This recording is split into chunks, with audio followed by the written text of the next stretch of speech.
نحمده ونصلي على رسوله الكريم اما بعد فاعوذ بالله من الشيطان الرجيم بسم الله الرحمن الرحيم يا ايها الذين آمنوا ادخلوا في السلم كافة اے ایمان والوں اسلام میں پورے داخل ہو جاؤ ولا تتبعوا خطوات الشیطان اور شیطان کے قدموں پر نہ چلو انه لکم عدو مبین بے شک وہ تمہارا کھلا دشمن ہے فَإِن زَلَلْتُم مِّن بَعْدِ مَا جَاءَتْكُمُ الْبَيِّنَاتُ پس اگر تم پھسلے بعد اس کے کہ تمہارے پاس روشن احکام آ چکے فَاعْلَمُوا أَنَّ اللَّهَ عَزِيزٌ حَكِيمٌ پس جان لو کہ اللہ رب العزت عزت والا حکمت والا ہے۔ اس آیت میں عام لوگوں کو عام خطاب ہے اور خاص لوگوں کو خاص خطاب ہے۔ عام خطاب تو وہ ہے کہ جس کی تفسیر حدیث شریف میں ہوئی ہے کہ مسلمان وہ ہے کہ جس کی زبان اور ہاتھ سے مسلمان سلامت رہیں، اور مومن وہ ہے کہ جس سے لوگ امن میں رہیں۔ خطاب خاص خاص لوگوں سے ہے کہ اے لوگوں اپنے ظاہری اور باطنی سارے اعضاء کو اسلام کے اندر داخل کرو، کہ سب سے رضا الہی کا کام لو، آنکھ سے ایمانی چیزیں دیکھو، کان سے ایمانی آوازیں سنو، منہ سے اسلامی غذائیں کھاؤ اور شرمگاہ اسلامی اجازت پر کام میں لاؤ، ہاتھ سے ایمانی چیزیں پکڑو اور پیر سے ایمانی جگہ میں جاؤ، بلکہ کسی عضو کو بیکار کام پر خرچ نہ کرو۔ اسی طریقے سے باطنی اجزاء کی بھی اصلاح کرو، نفس کو کفر سے نکال کر اسلام میں داخل کرو، بری عادتیں چھوڑ کر اچھے صفات پیدا کرو، تاکہ ارجعی الی ربکی کا خطاب پاؤ۔ اسی طرح قلب کو نفسانی اخلاق سے بچا کر روحانی اخلاق سے موصوف کرو، روح کو اخلاق اللہ سے متصف بناؤ، ما سوا اللہ سے بچاؤ، اللہ کا بنا دو، اپنے سر کو فانی فی اللہ کر کے باقی باللہ بنا دو۔ ظاہری کام تو منافقین کے بھی درست تھے، باطن سنبھالنا یہ مردوں کا کام ہے۔ انکار اور غرور شیطانی راستے ہیں، اس سے بچو، اور شیطان تمہاری فطرت کا دشمن ہے، وہ تمہارا فطری نور بجھانا چاہتا ہے، اس کی کوشش ہے کہ تم نور سے نار میں آ جاؤ۔ اے مسلمانوں، اگر تم تجلیات کو دیکھ کر بھی راہ مولا سے پھسل گئے تو یاد رکھو کہ اللہ رب العزت کی بارگاہ بڑی عزیز ہے، وہاں تک پہنچنا ہر ذلیل اور کم ہمت کا کام نہیں ہے، اور وہ حکمت والا بھی ہے، اہل ہی کو اپنے تک پہنچاتا ہے، نا اہلوں کا وہاں کوئی کام نہیں ہے۔ اگر وہاں کا شوق ہے تو اپنے میں اہلیت پیدا کرو۔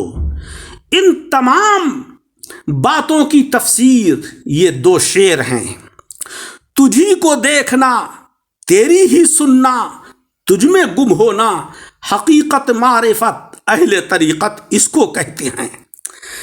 سر کٹانے کی تمنا ہے تو سر پیدا کر، تیر کھانے کی ہوس ہے تو جگر پیدا کر۔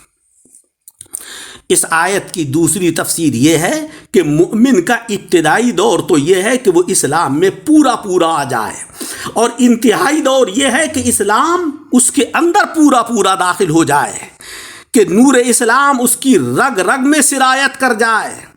روٹی آگ میں گئی تو صرف گرم ہو کر پک گئی مگر آگ نہیں بن سکی، کوئلے کے اندر آگ گئی تو کوئلہ خود آگ بن گیا کہ اس کا نام، کام، رنگ، روپ سب آگ کا سا ہو گیا، کالا تھا سرخ ہو گیا، ہاتھ یا کپڑے پر پہنچا تو اسے جلا کر رکھ دیا۔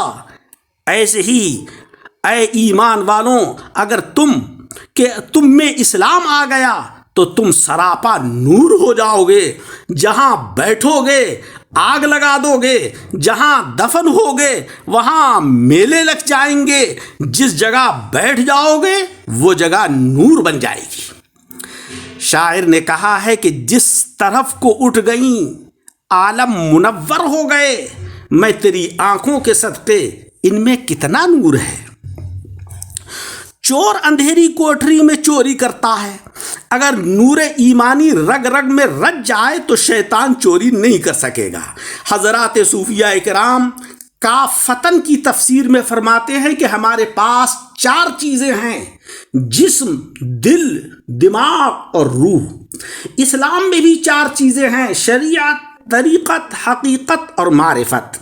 اسلام کے پورے آ جانے کے معنی یہ ہیں کہ جسم پر شریعت، دل میں طریقت، دماغ میں حقیقت اور روح کے اندر معرفت رچ جائے۔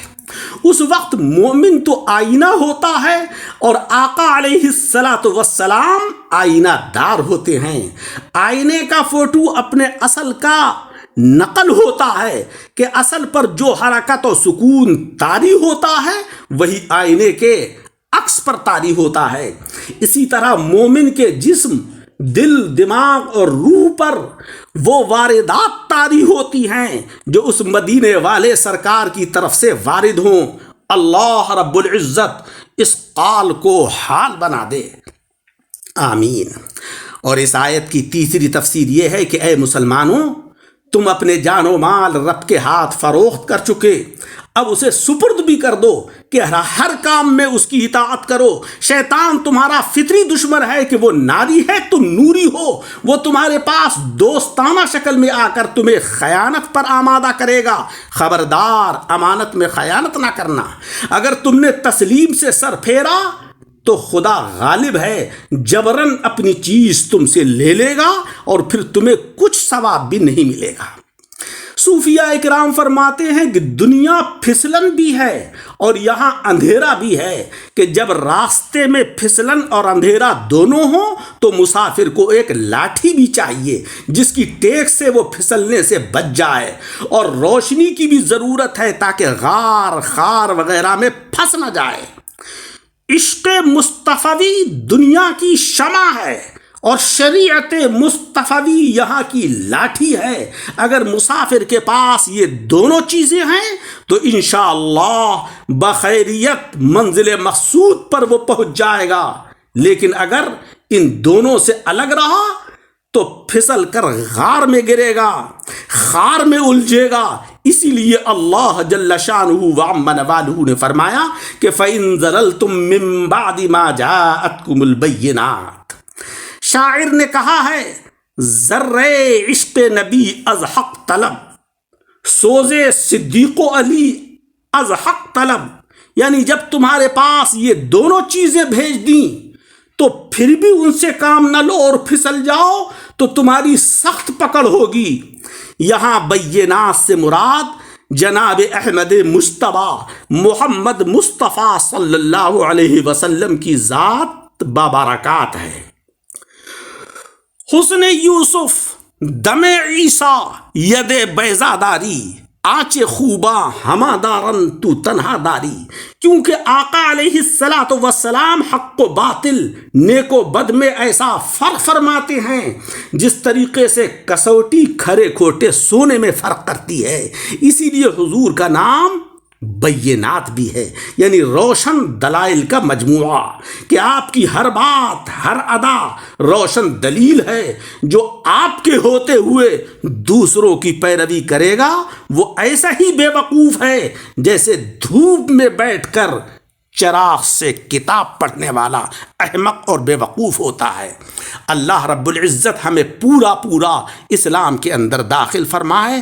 درس کو سن کر احباب کے ساتھ شیئر ضرور کریں تاکہ آقا علیہ السلام کا فرمان کہ اگر ایک آیت بھی تم کو پہنچ جائے تو اس کو بھی تم دوسروں تک پہنچا دو، اس کا اجر و ثواب مل جائے۔ اور ہمارے یوٹیوب چینل دعوت حق درس قرآن کو لائک اور سبسکرائب کریں۔